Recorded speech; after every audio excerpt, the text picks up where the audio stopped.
Welcome to Handmade Happy Hour. Today I've got 10 make to sell ideas starting with dominoes. These can be magnets or pendants. We're going to do a collage with paper and satin Mod Podge on the domino. Just add your Mod Podge to the domino, layer up papers and images. These are just scrapbook papers. Add some gems. Let this dry about 5 hours before you move on to the Dimensional Magic.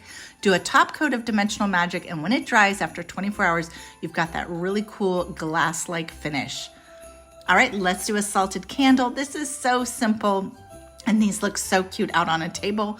Just add some Mod Podge to your candle and then roll that candle in Epsom salt. I do like to tap off the extra salt once it's dry. This is so simple. You can use Mod Podge and paper to just make some covered tea lights.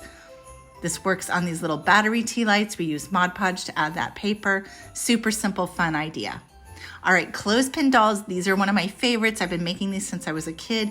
You need a ball, a base, and a clothespin. You can see that I drilled a hole, and we're going to use a pipe cleaner for the arm. This is another simple idea. You can paint a face on the ball, add some clothes with tulle. I just layered up ribbons there. And then I'm going to use Sparkle Mod Podge to add a little glitter to her hair. Super simple to do and so sweet. Next up is a really easy holiday sign. Check out your Dollar Trees, your dollar stores for bases and wood letters that you can make over.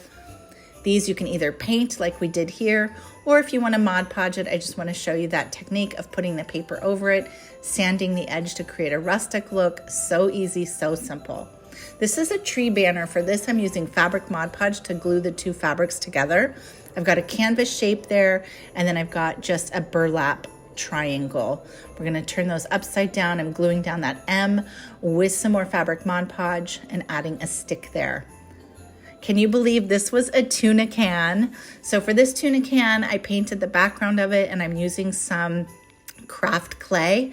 You could also use spackle and then go ahead and add any of your little embellishments into there. Once it's dry, it is good to go.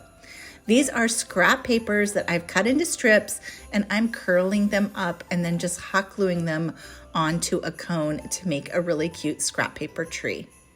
You can do decoupage ornaments. These are Papermache ornaments. You can also pick these up at any craft store and the dollar store, and then just add your scrapbook papers. So easy to do. All right, there is 10 quick and easy fun ideas that I'm sharing with you. Have a great holiday crafting season.